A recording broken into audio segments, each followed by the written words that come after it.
What if the biggest thing holding your business back is that it's become a bit bland? Today's guest believes in businesses don't fail because they lack ideas. They fail because they lack clarity, courage, and a brand that truly stands out. After working with some of the world's biggest brands and now helping SMEs transform their strategy, branding, and sales, he's on a mission to help business leaders ditch the ordinary and build something remarkable. Hey, Richard, how are you today? I'm doing all right. I'm doing all right. Let's go straight into it. You talk about ditching the bland, and Yeah. you've talked. Well, I see you on LinkedIn, and you've got your pink trainers, and you've got a great website that really stands out. What for you does a bland business look like? Boring. I mean, let's not mince our words about it. Boring. And I think it's one of those ones where we live in a world. I sound like a movie trailer. We live in a world where there's so much where people like to play it safe, or people follow certain trends and formulas that work to a point. There's a little bit where what makes people stop? What makes people share your stories? And I think what's really interesting is when we think about the brands, not as a business owner, let's think about it as a consumer, because we're all consumers. Yeah. What are the brands that we love? Why do we love them? What are the stories that are attached to it? And I think all of a sudden we stop thinking about that for our own businesses. What do other people love about us? What are the stories that people can tell about our businesses? And I think sometimes as consumers, we completely get it. But for own businesses, sometimes we worry about the competition, we worry about pricing, which is completely valid as a business owner. But shouldn't we be thinking about how to tell stories, how to get other people to tell our stories? So, So, yeah, how can we change our mindset? but as a business owner, you're obsessed with your business, aren't you? You're Yeah, consumed by your business. always. And sometimes it's difficult to actually see the buyer's journey. And I think when I'm talking to people and I actually say, I used to do this with the consumer's journey, the buyer's journey in my corporate days, and we were building software and we were thinking about the user experience. Yeah. How can businesses, in your mind, flip on away from a business that obviously you know everything about your business? How can we flip it into the user experience and understand what the buyer's journey is and why But we that's don't, important? I think we don't know everything about our business. And this is the really interesting thing, because there's that blind spot that we don't know. And one of the things that was interesting, I rebranded 3 years ago. And before I did that for my own business, I built my DNA. And then I did the thing that's really scary. I asked customers, why do you buy from me and what do you get from me? And the answers were really revealing. And they weren't what I expected. People came back and said, we just feel so much more confident. We feel like inspired. And I was thinking to myself, I'm not a confidence mindset coach. And there are some amazing ones out there. But sometimes what we think people get and what they actually get are different. So there's that little bit where I think we need to talk to our customers. We need to get those insights, because sometimes what we think are the reasons that people buy from us are very different to the reasons that they do. And unless you ask them, you'll never know. So it's one of the great things is testimonials. So one of Yeah. the things that has worked really well for our business in podcast introduction is the testimonial, because you get an insight into the journey that they experienced during it. Yeah. Um, is that fundamental for a business owner? Because it's social proof, isn't it? It's evidence, it's proof that people enjoyed the experience and what they enjoyed during the experience. Yes. I collect reviews. But and I'm started giving them as well, which is a very strange thing for me. And one of the things that's really interesting, if you're a small business owner today, here's a mad one to try. Get all of your Google reviews, put it into Chat GPT and ask it to summarize your business for you. And you'd be amazed. But it will pull out all of the trends, both positive and not so positive, and just give you that insight. And I think those reviews, you're absolutely right about social proof. And I think as a small business owner, I think all business owners need them. It's actually what you do with them is important. And obviously the customer insights are fantastic. And I've worked with a number of clients where I've said, right, when you're having a bad day, and let's be honest, we've all had bad days. Yeah. You just go and read your reviews, because it will remind you why you do what you do. And actually the positive part of your business. Nobody tells you that's the benefit of reviews. They'll always tell you it's good for the algorithm on Google. Yeah, it is. But it's also good for us to understand our businesses and to have that kind of happy place. And a funny story on reviews.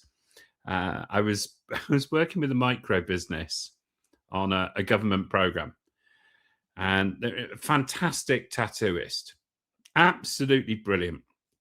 And they turned around to me and said, we're really struggling to get reviews. We've got it as part of our offboarding process. We ask people to leave a review as they leave, and people forget to do it. And they turned around and said, well, so what we did is we put a QR code on the chair. So when they're being tattooed, they can scan the code and leave a review. So what happened was everybody left a really good review. And I think that was because they're still being tattooed at the time. But I like the thinking behind it, that how can you make it easy for people to give you reviews, not just good reviews? And I think it's that little bit where you're absolutely right. We other businesses use them for social proof, but then flip it and remember that we're consumers as well. Would you go to a new restaurant without reading reviews, or stay in a hotel without reading reviews? And it's a good way of thinking about it. Not now. I used to go on recommendations from other people, but even if I get recommendations from other people, I always now look at the Google reviews and see what the response is. It's interesting. Before we go into any more about business and about branding and sales, I just want to go back. Where did you grow up? And how did your early environment shape your outlook on life and business? Yeah, I grew up on the edge of the Peak District.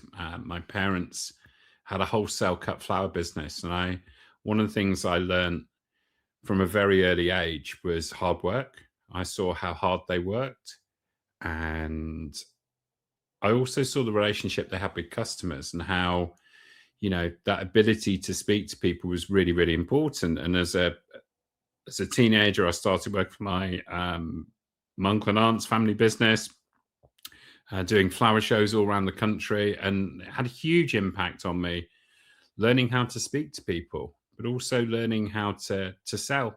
And I think what's really interesting when you're a small business owner, you've got to wear a lot of different hats. You've also got to have an incredible work ethic, and you've got to have that ability to talk to people. And I feel that, unintentionally, that was very much part of my upbringing, which now is incredibly useful. I see it. And Peak District is one of my favorite places in the country. We've got friends who live in Bradwell. I don't know if you know it. Yeah. So we've been up there numerous times. A few miles from Dovedale, and for UK listeners, not far from Alton Towers.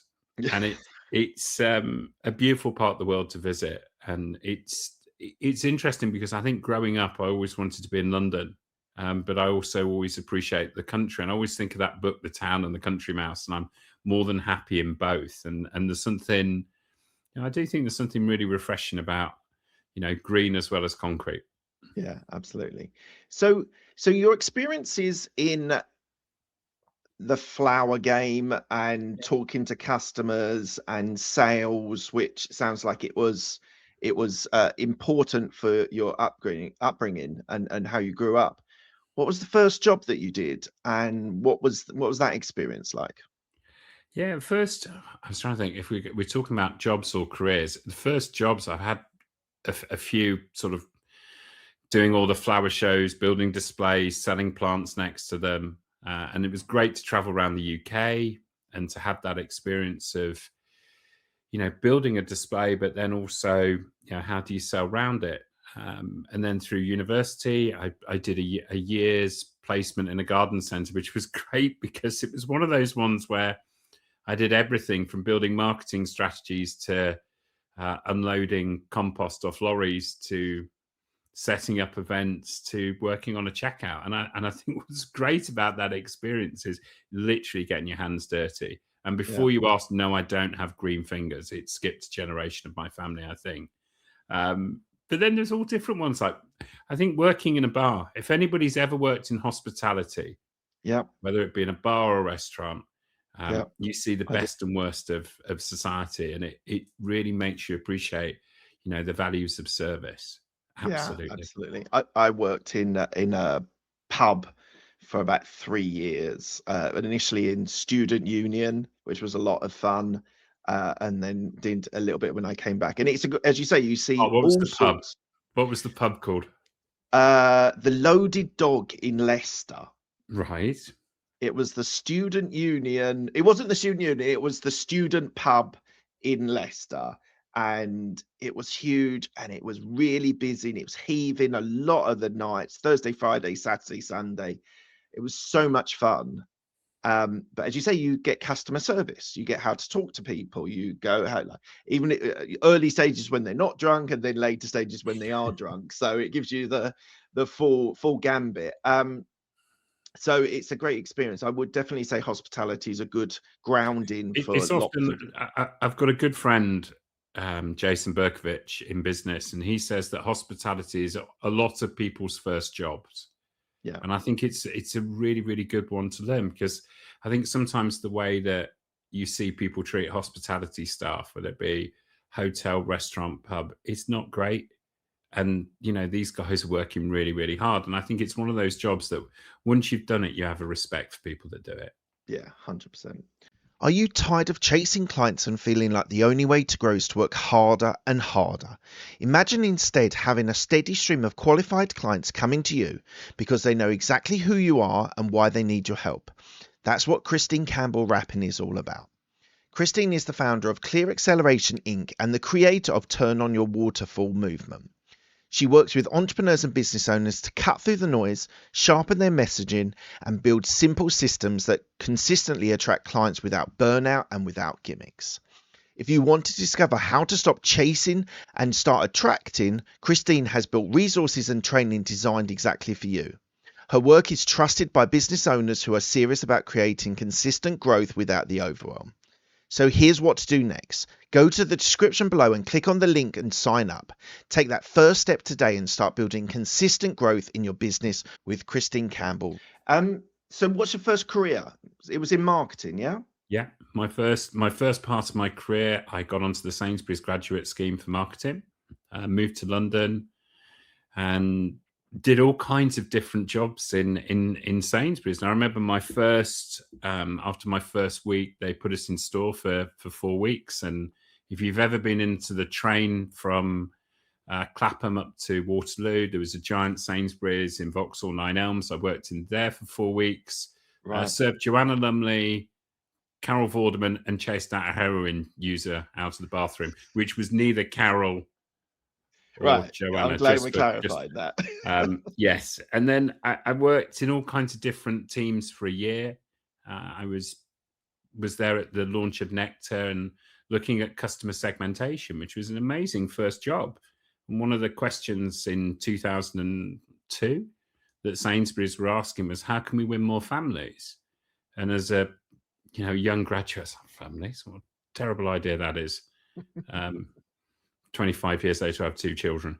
But what was interesting was when they looked at the segmentation, and they were losing families to Asda and Tesco. And there was a question as to why that was. And it was one of those things where I go back to what we were just talking about. You start looking at the customer data and the customer insights, and you have to ask the question, why do you buy from us? Or in that case, why don't you buy from us? And we discovered back then that, as a family, you want a big pack of nappies. They didn't have that as part of their availability. And it changes the way you think. And my first boss, Catherine Krantz, who had a big impact on me. It's funny, isn't it, when you think about bosses you've had and the impact they have. And Catherine said to me, go shopping, but go shopping with a kid. And I remember doing a shop with somebody in Nine Elms, and just all of a sudden you see things differently. And now having had 2 children, had the joy of shopping with them, I now understand it. But I'm as a not sure you fresh call face, it joy, would you, going shopping with your kids? the joy is when you don't, because you spend less. But there's also that little bit where I suddenly saw things from a different angle. You suddenly see things from a different perspective, and that voice of the customer, suddenly it makes complete sense. So it's a great piece of advice in my very first project. Brilliant. Right, let's fast forward to Richer Solutions. What made you start your own business? Probably a bit of insanity, I think. No, It does help. It does help. It does help, and I think makes the world more interesting. My first business, I did some training, and I like a little bit of training because I think it keeps you fresh. And I went on a course about coaching and mentoring. And I had a really inspiring leader of the course, a guy called Graham Ravenscroft, who at the time was one of the British Olympic team coaches as well. Thank goodness he wasn't teaching me high jump, because that would have been awful.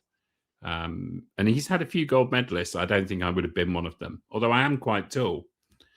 And doing that course with him, and the other participants, I found something that I really, really loved doing. And I knew I had the skill set to do it, but it was interesting when you actually learn the frameworks and you learn everything behind it. And I think there was something where I remember Graham saying to me, "You should do this full time." And he had that belief in me. And I was thinking about it, and I could, when you get an idea in your head, you can't get past it, and you start playing with it. And I think for me, one of the things I love to do is play with ideas and see what works and what doesn't. And I started playing with it, built a business plan. I went, do you know what? I should actually do this. I should do something that, I love and that can make a difference to other people, because that very much fits with my values. So that kind of nervous excitement when you set up a business, but also that realization that you can earn a living doing something you love and making a difference. And I think back to 6-7 years ago when all of this started. Gosh, I wish I'd done it sooner. Yeah, that's so great to hear. And it's I know, because we initially met as I was working with you for a little while, Yeah, and the way you care about your clients is one of the things that I found really engaging and interesting and rewarding working with you. thank you. Because you genuinely cared about Yeah, me and my business and how I was going to change it. What for you do you think has do you think the empathy, do you think the caring about your clients is your main strength when it comes to coaching or mentoring, or is it the frameworks and the structure and the way that you can advise people and help people grow their business? it's a mix. Framework and structure is very useful, because I think sometimes you need a framework and structure in order to get the most out of opportunities. There's a bit of work I've been doing around what's known as the VIA character strengths. And every human on the planet has 24 strengths. I'm going to be really controversial here. Even people in IT, you IT people, you have 24 strengths. And there's different categories, and some of the ones that come out for me, empathy is definitely one of them. Creativity is up there, appreciation of beauty, and there's all of these different strengths, and it's how often we use them. So if you think about it, Mark, as a playlist, so you've got 24 tracks in your playlist, your strengths, and there's this little bit where I think to myself, okay, how can I supersize the ones that I have that are really strong, but not overuse them? And how can I mitigate some of the ones that I have but don't use as often? And I think for me, it's about how do I play to my strengths? And it sounds so simple. It sounds so simple, but how many times have people found themselves, doing things because they have to, or doing things to fit in a work sense? actually, for me, how can I use my strengths? And I feel so often when people, when you do those kind of personal reviews and they go through, well, you need to improve this, you need to improve this weakness, you need to improve this weakness. They start with that. Where I actually think to myself, okay, how can I start with people's strengths and go, okay, how can you do more of this? And I feel that little bit that I really appreciate the fact you said about the empathy, because when I work with a client, it it it's so important for me for them to be successful. So I look at fundamentally what my business is about. It's about helping people to grow, whether it's grow your business or grow your skills or grow your strengths. It doesn't matter to me. It's about helping you to grow. So we should be focusing on the strengths, and we should look at the weaknesses to mitigate them. But actually, for me, it's all about, okay, how can you do more of what you're great at? And you talk about coaching. Absolutely, the empathy and the creativity is an important part. The structure and the framework, allows me the ability to use my strengths, if that makes sense. Yeah, and I think one of the biggest things that I have a challenge with our education and our sort of Mm. way that we sort of bring people up is that we're pushing our children to get a C in French or Spanish or a C in maths, where yes, that's important for a baseline, but surely we should be talking to our kids and talking to our friends and our business owners about their strengths and how they can differentiate them. If we talk about business, differentiate themselves in the market because of your strengths. Yes, we all have weaknesses, but surely accentuating those strengths and what makes that business work is where you're going to get that differentiator, that USP, and those Absolutely. items. And I agree with you on the education system. And I think what's really interesting is that AI in the next few years is going to level up learning. And Yeah, it's going to be very, very possible. And we see it on LinkedIn. Come on. There's people on LinkedIn doing posts about stuff that have no idea what they're talking about, but they've used AI to create it. We see through it. yeah, Um, but there's also that little bit when you talk about, okay, how do we use our strengths? It's one of those ones. I did a SWOT on my business in January. right. And oh gosh, it's so much easier doing it for other people's than your own. But you look at your strengths and you suddenly think, I remember like going through education, but also like the early parts of my graduate career, where there'd be a lot of focus on, okay, how can we develop this? How can we develop this? And I get that, yes, you need to get to that baseline. And yes, you need to have an understanding of X, Y, and Z. But why wasn't there more focus on what we're good at and how do we maximize that? And if you think about it, if you think about it from our businesses, what are the bits we're really good at? Okay, do more of that. It's so simple when you put it like that. It is. And you've mentioned the word creativity a few times. And I find that a really fascinating topic because I don't consider myself being a particularly creative person. But people have challenged me and said, look, your podcast is something creative. And I never feel it's necessarily a creative endeavor. It's Oh, I'm going to now push you it's a on this. habit, to be honest. It's just something that's now part of my life. How do you help your clients with that idea of creative, or how does your creativity work with your clients?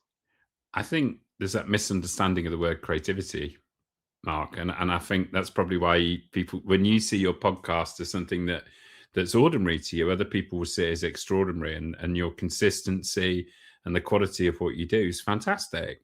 But I think that the idea of creativity is really, really misunderstood. I cannot draw. I certainly cannot sing. And we're not going to be singing on this live stream. Please, Mark, No, no, no, no, no, no, no, no. no, I no, can no, no, no. guarantee that. Thank you. But there's that little bit where we see creativity as people that can draw, sing, dance. But I actually, or come up with ideas. And coming up with ideas is great. But creativity is coming up with ways to solve problems.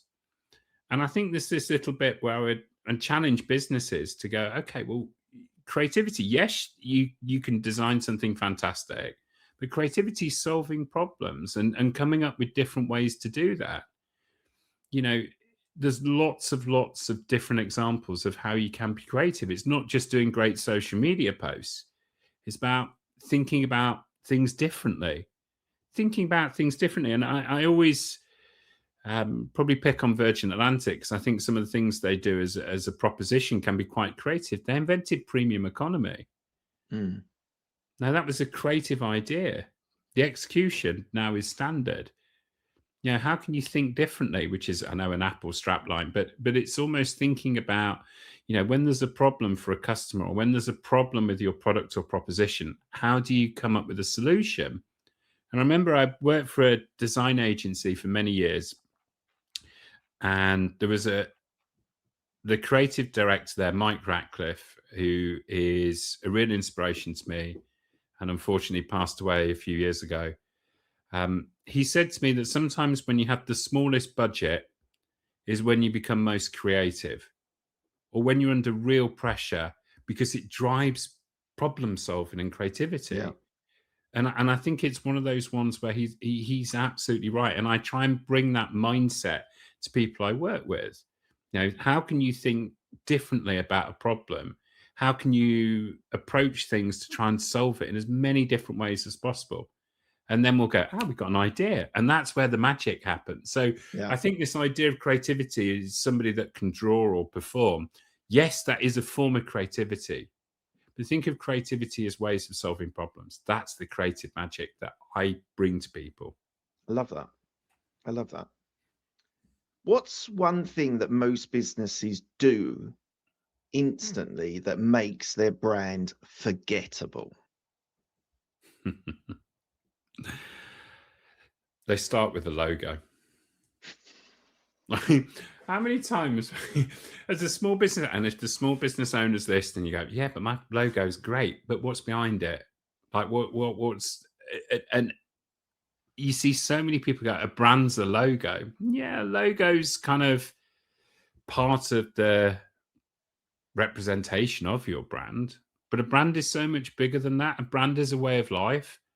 And I think the other thing that you said makes it forgettable is when people don't live that brand. It's the classic, when you go to a restaurant and the service, they go on about, we're a great service-led business, our service is fantastic. And if you have bad service, that's the brand not living up to its reputation. And for me, people think brand's a logo. It's not. It's the experience. It's the purpose. It's all of the promises you make to people. It really frustrates me with small businesses where they start with a logo. No, start with your why. Go listen to Simon Sinek. He'll 12-minute video. 12-minute video. Start with why. That's part of brand purpose. And there's that little bit where, come on, you're better than a logo. What do you stand for? What do you believe in? And that really annoys me when people go, I've got a nice logo, but I don't have a brand. So a book was recommended to me a few years ago, which I read, and I'm trying to think of the name of the book, and I can't. But it was about the culture of New Zealand rugby team. Legacy by James Kerr, one of my favourite books, and I gave it to you. I actually got recommended by another lady as well. So I got recommended it by two people then. And the reason why I love that so much is she embedded that culture. She runs a PR agency, and she embedded that culture in her business. And she was like, it was just an inspirational culture that was created within a group of people with lots of different backgrounds, lots of different experiences, and brought them all together. Now, I've worked in places where you get strap lines on the wall and no one reads them, no one cares for them, even the leadership, it's completely irrelevant, but it was a thing to do to put it on the wall. Mark, there's a brilliant sketch. There's a brilliant sketch by a couple of comedians called Wankonomics. That's their name, not me swearing. So I'm just going to say that again. Wankonomics. You can find them on Instagram and LinkedIn. And they've done a whole sketch about 5 words that make up your values. And it's literally saying what you've said. And it's just nonsense. And it goes on the wall, and it's just it's just paint. No one cares. What you're saying about the legacy book, and to people that have not read it, James Kerr Legacy. Yeah, He definitely read it. spent 6 to 8 weeks with the New Zealand All Blacks. So you've got a population of 3-4 million that's Yeah. created the world's most dominant sports team. And what he did in that book, and it was recommended to me by Graham Ravenscroft, who trained me. And what he said in that book was he wanted to understand why they were so consistently world champions. Why did they have an 85% win ratio? Yeah. Why were they so good for an island that small, 2 islands so small, to do that? And in that book, he got to spend time with them to really understand, okay, what made them tick, to almost get under the skin of the business or the team. And actually, the book's not actually about rugby; it's about culture. And there's 100%. so many interesting chapters in that book. There's one around in you could be the best rugby player in the world, but they have a policy in the New Zealand rugby team of no dickheads. So if you're going to behave like that, you're not in the team, no matter how good you are. And there's all the stories about, okay, they sweep the dressing room at the end of the game. Cleaning the sheds is what they call it, isn't it? Yeah. It's the humility. You've got these absolute mountains of human beings who've smashed into Welsh, Irish, Scots, French, English Don't people forget the for English. 80 minutes. They And do it to the English as well. yeah, I mean, everybody does at the moment. We'll skip over that. But the point of it is the humility. And there's so many lovely stories in that book about, you know, what's a great culture. And even to the point where if you become a new player, so in a rugby team, you've got 1 to 15, they give you a book.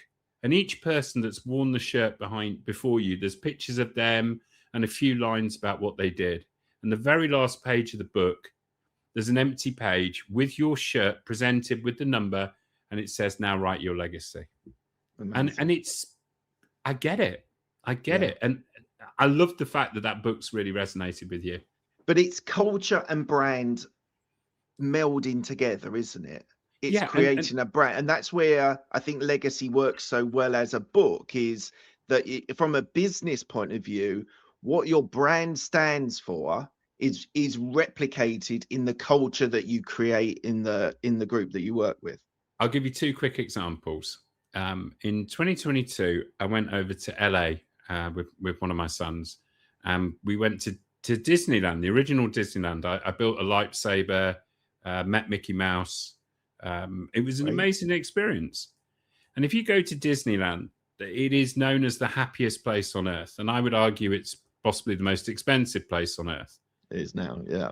But they live and breathe the brand values. They live and breathe the culture. And the point of it is that if you're there at 8 a.m. or 8 p.m., you still get that friendly feeling.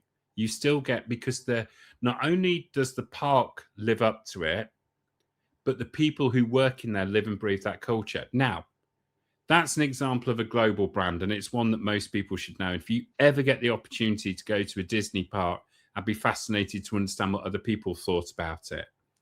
But you can do it in a small business. There's a coffee shop in Leicester called Crafty, St. Martin's. The staff in there are fantastic. They create a great atmosphere. They were writing names on coffee cups years before Starbucks were. They create that community feel. There's a really great vibe in there. So you don't have to be a giant corporation like Disney to have a great culture, to have a great brand. You can be a small business. And actually, as a small business, what's amazing is you get to create that brand from scratch. You get to create that culture. And if you get it right, then other people will tell your story for you. How cool is that? It's amazing. Right, this is a good one. What's a common piece of business advice that you hear from coaches, mentors, social media that you completely disagree with? You need to post 3 times a day. It annoys me. What the Gary Vee sort of setup? You've got to post. Yeah. So in theory, that is absolutely correct. In theory. But they've got a team of people that can help them with their posts. If you're a solopreneur, if you're a business of 5-10 people, and the majority of small businesses in the UK are under 10 people, for small businesses. And I'm pretty sure it'd be similar across the pond in the States. Yeah. That works for some organizations, but what happens to your levels of overwhelm? What happens to the quality of what you do? I don't care how often you post. What's more important is consistency. And I was doing a workshop yesterday, and the question came up. It comes up anytime you talk about marketing and branding. How often should I post? And I just turn around and say, it's about consistency, and it's about what's right for your customers and consumers. If you've got a team of people following you around with cameras that can help write your social media posts, yeah, go and do loads. If you're a social media business, yeah, then you need to do as much as possible.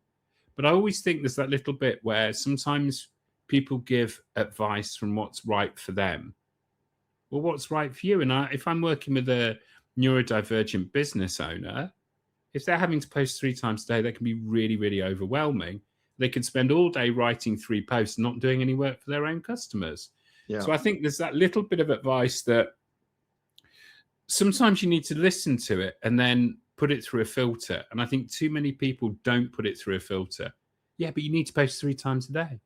Why? No one cares. It's a common sense rule, isn't it? But people ignore it because this is one of the most uncommon things is actually common sense. Yes, I'll give you that. And there's also the bit where people are looking for the secret sauce with social media. Okay, there's only one secret sauce that I can think of, which is Colonel Sanders' 13 herbs and spices, which I'm pretty sure ChatGPT could tell you the secret sauce that he's created. For me, it's no one knows. Like 3 posts a day will work for some people. Other people will need to post even more often than that. Some will need to do less often. I think there's this little bit where we need to be really careful with the advice we listen to, and we need to run it through the filters that work for us. Yeah, 100%. And I think you need to, as a business owner, there's no point in not putting out quality. I think there is an argument of just posting. You're not going to get the engagement. I must admit, I still use social media as a platform for the show and for my business, and it does help. I don't think I can deny that it doesn't help. But if I don't touch it for a week, the world doesn't stop. Yes, and yes, you're right. And I think there is that little bit when we talk about consistency. I post 3 times a week, and I pretty much there most weeks of the year. When I'm on holiday, so I'll just switch it off. Right. But I think for me, what's more important is not how many times I post, but how consistent I am.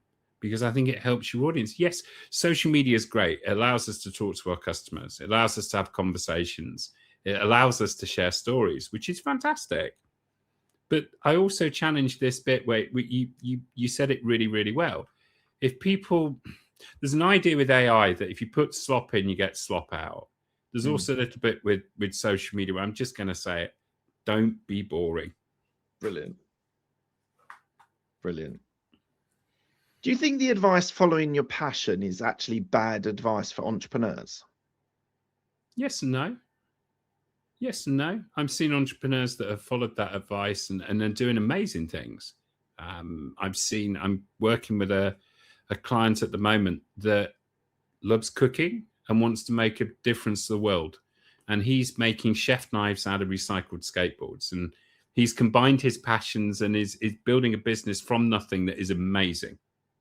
And I've seen other people that have gone, follow your passion. And they've gone, well, I've had this experience, which makes me an expert. So I'm going to share it with everybody else. And I'm really passionate about it. Well, okay. But there's a question, and I like to quote Dr. Malcolm from Jurassic Park.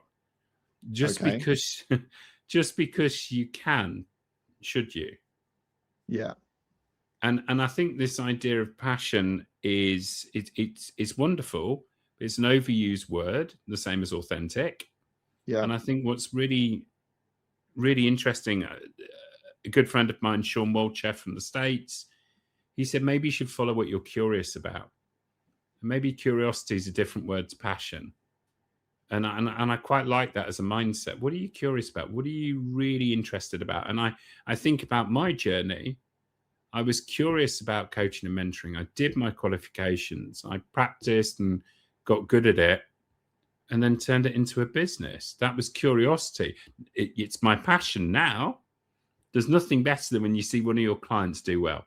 It's like such a great moment.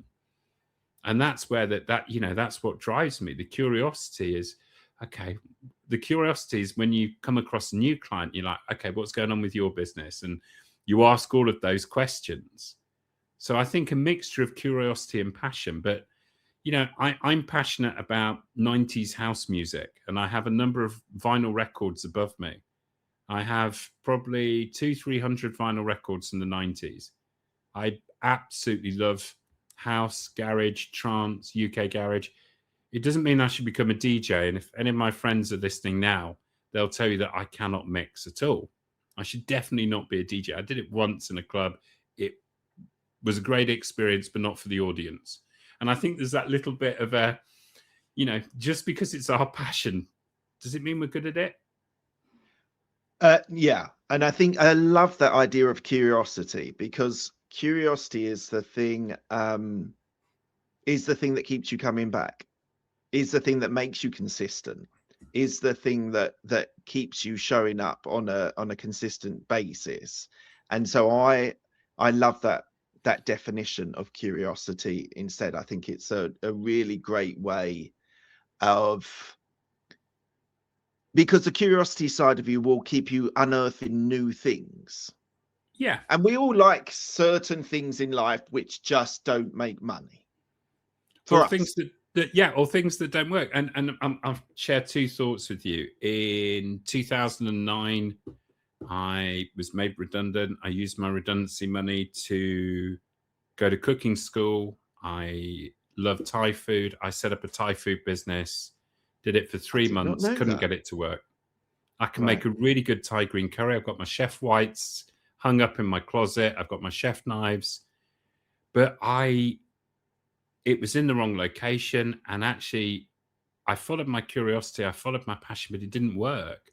And I think sometimes we have to find the things that don't work to get to the things that do work. I learned so much from that business failing. I learned so much from that experience. And I can still make a good curry. And you were talking about curiosity. I'm somebody that's listened to your podcasts and followed what you've done for the last few years. I bet it for you, when you get a guest on here, it's like that box of chocolates in Forrest Gump. You never know what you're going to get. And that curiosity is what keeps bringing us back. And it's quite a nice thing to have.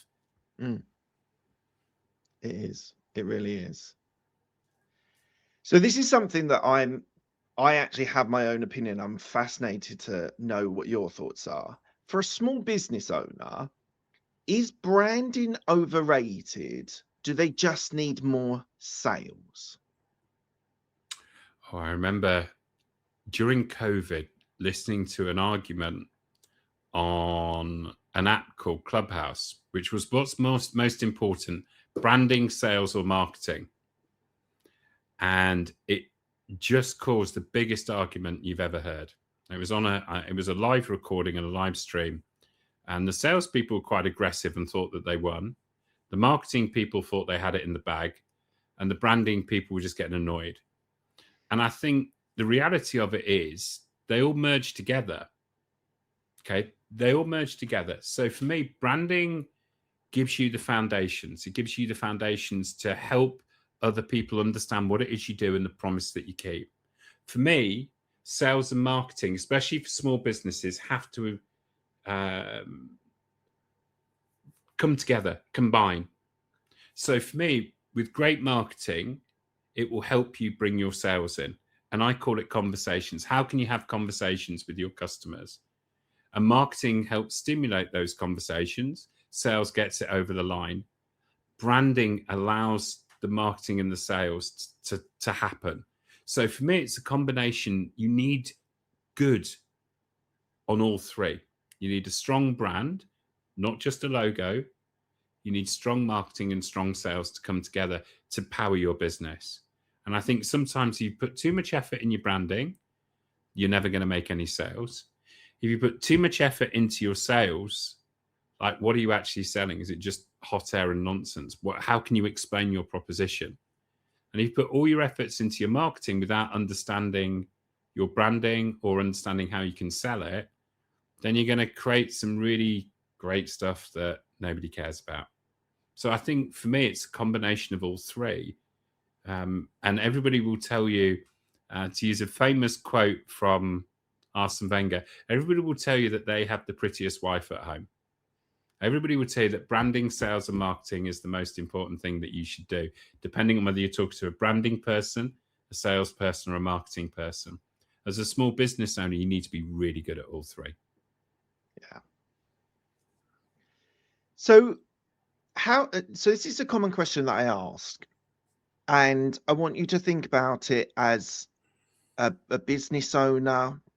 I believe you're a solopreneur predominantly. But how do you think you've evolved as a leader? And I asked that question to you in the sense of you are a leader with your clients as well. You're part of their support system that's going to help them grow their business. How do you think you've changed and evolved as a leader over the years? Yeah, I've led a company before, and having a team of people that you're responsible for, I think it's a big deal. You know, there'll be other people listening to this going, yeah, I lead people and I feel that responsibility. And when you talk to business owners, often they feel the responsibility of looking after the team as well as their own business weighs heavy on their shoulders. And I think when it comes to leadership and how I lead my clients, there's, I can't remember who said it, but leaders eat last. And I think, what are you willing to do? What are the sacrifices you're willing to make for your team to do well? And for me, it's actually about sacrifice for my clients. I will share my experiences. Some of them can be quite painful, but if it helps them succeed, then so be it. And it's almost, to use that sports analogy, how do you play through the pain? And I think as a leader, I've evolved through experience.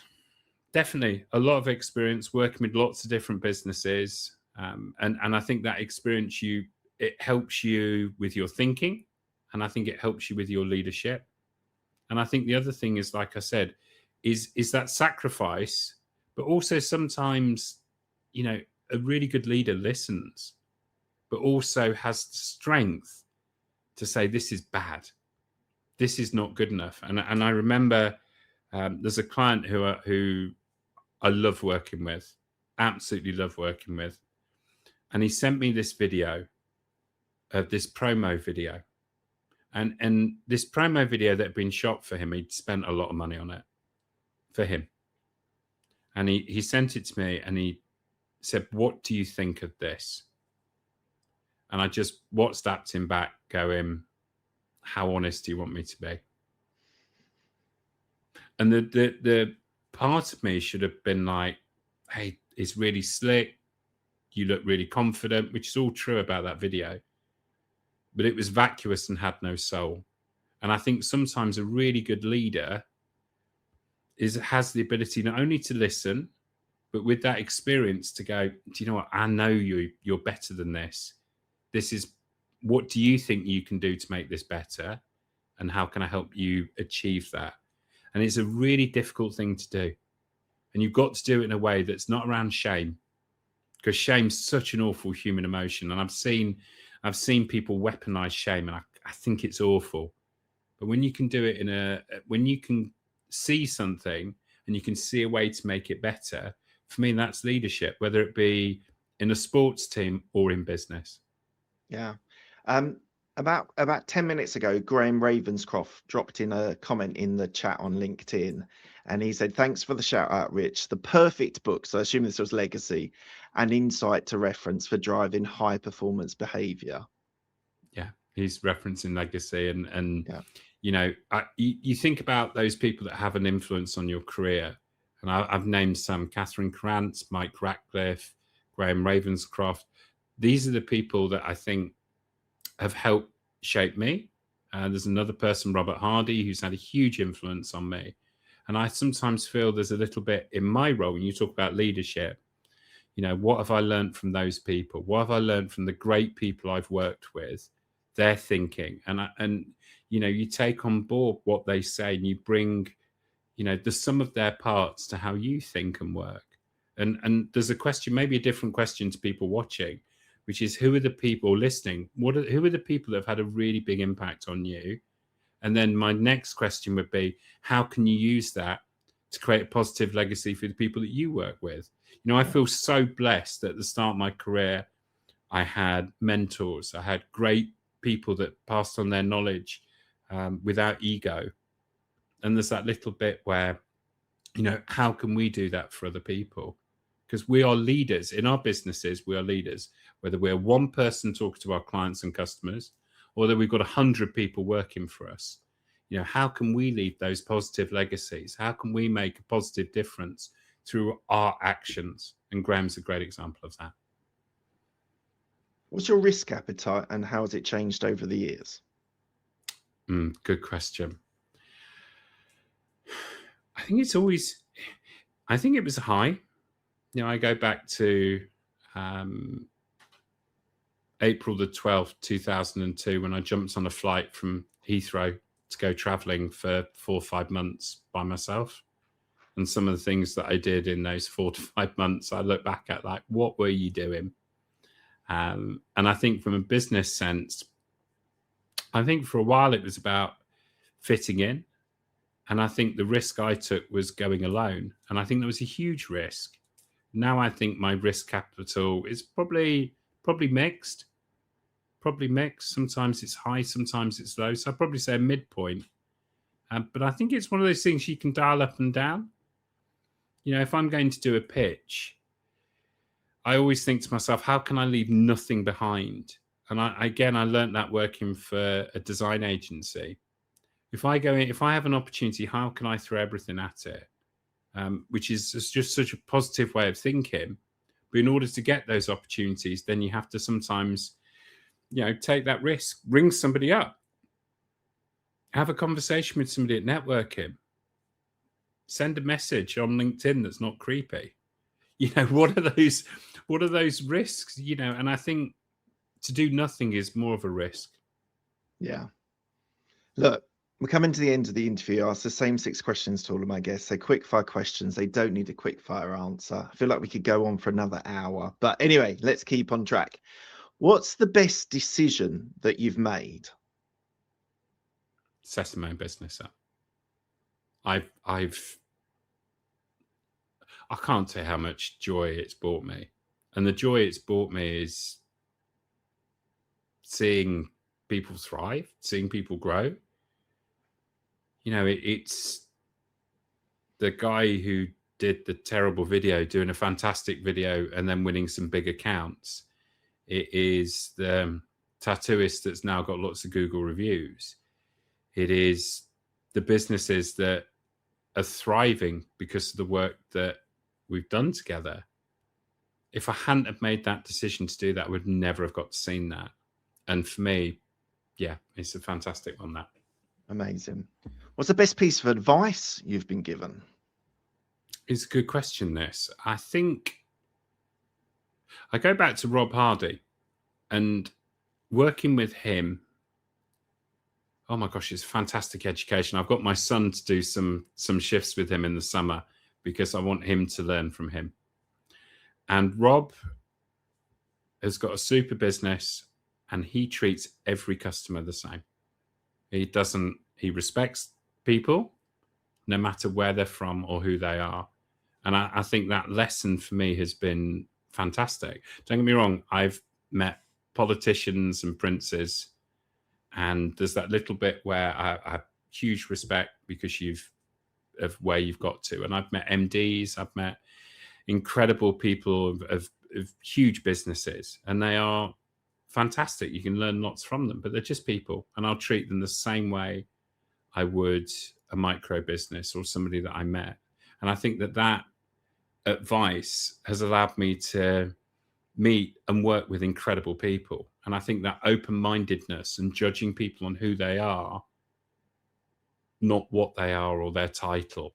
I think it's really interesting, Mark, when you see people who like really look up to these global brands and that they almost position them up here. When you actually work with them, they're people, they're great people, but there's also great people in like small businesses doing things as well. And that idea of judging people by how you find them was incredible advice given to me at a young age that still resonates with me all the time. I always go like, treat people how you would like to be treated. Yeah, I like that. Yeah. And it's very simple. It's just, as you say, like meeting a prince to pauper, someone from all different backgrounds, from all different experiences, treating them with respect and kindness. There's a really nice quote, and I think this might be, I think this might actually be from a Harry Potter book. And they actually said, what's really interesting is not how people treat people above them, but how they treat people they perceive to be below them. And if you think back to when you've worked in corporate structures and those really large corporations, it's really interesting when you see ass kissing and you see disrespect. And what's really, really interesting is it says to me more about the person behaving like that than it does about the person they're behaving towards. Yeah, I think that's great advice. And I think, yeah, we could go on many stories about people's failings in corporate and how that would be a fun podcast. How they spin it for success. But next question, and you've mentioned a lot of people so far. So, but the next question is, who's the person that's helped you most in your career? Do you know what? It'd be really hard to pick one. And there's a little bit where I've worked with some brilliant coaches and mentors. And I think the person that has helped me back and pushed me the most is actually me. And I think it's that bit where all of those people I've talked about, it'd be unfair just to pick one of them. It'd be like desert island discs. I would need to go with all of them. And they've all had a huge impact on me. But when I actually think about this question, I have helped myself because I've taken the opportunities, I've pushed myself, I've done the hours, I put the effort in. And there's lots and lots of people that have become part of my scaffolding and have helped me achieve that. And I don't mean this in an arrogant way, and it feels slightly uncomfortable saying me. But when I actually think about it, I've been with me my entire life. I built my career, I built my business, and I've actually been smart enough to work with people better than me to help me become who I am. Brilliant. Tell me about a regret that you have. Oh, yeah. Do you know, this is a hard one, but it was 7-8 years ago. I was working for an agency and we had a pitch. And I've worked a very, very long time to get that pitch. And we went in and genuinely, it's one of the best pitches I've ever delivered. It was fantastic. The way we spoke, the way we acted, everything about it was fantastic. But what we took in there, it wasn't right. And my regret was not pushing back harder on it earlier. And I think there's that little bit where I gave the story about the video. And I think sometimes we learn more with our failings and those losses than we do with our wins. And that loss, I mean, it still cuts deep today because we should have won it. What we did was fantastic. The work, the thinking, everything we had, we could have done a great job for them, but I didn't push back on it. And I think that learning from that has helped me be better now, but it still stings. Yeah, failures do. That's the thing, isn't it? And it's because it matters. It's because it's important. Yes, and it goes back to that care and empathy thing you were talking about. But there's also that other bit where it's easier to talk from a scar than the point of view of a wound. Yeah. And I think actually those losses make us stronger. So I'm now, with gratitude, certainly grateful for it because it's made me better. Yeah. Was there a time as a business owner that you wanted to give up and what made you pull through? Yeah, there's been moments. There's been moments, difficult times with family, difficult times with, with clients. And you sometimes think you can get doomed off. What's pulled me through is that's a small part of it. Actually, in that situation, I need to drink my own advice and go and read my Google reviews. Go and talk to some of my customers and remember why I do what I do. And I make a difference to people. And that's what gets me through. That's what gets me through. When you have those moments where things aren't going right, those difficult moments is actually, they make you stronger. They make you stronger. So what gets me through? It's my clients and actually the work that I do for them and the joy it brings me and them. It's kind of nice. That's brilliant.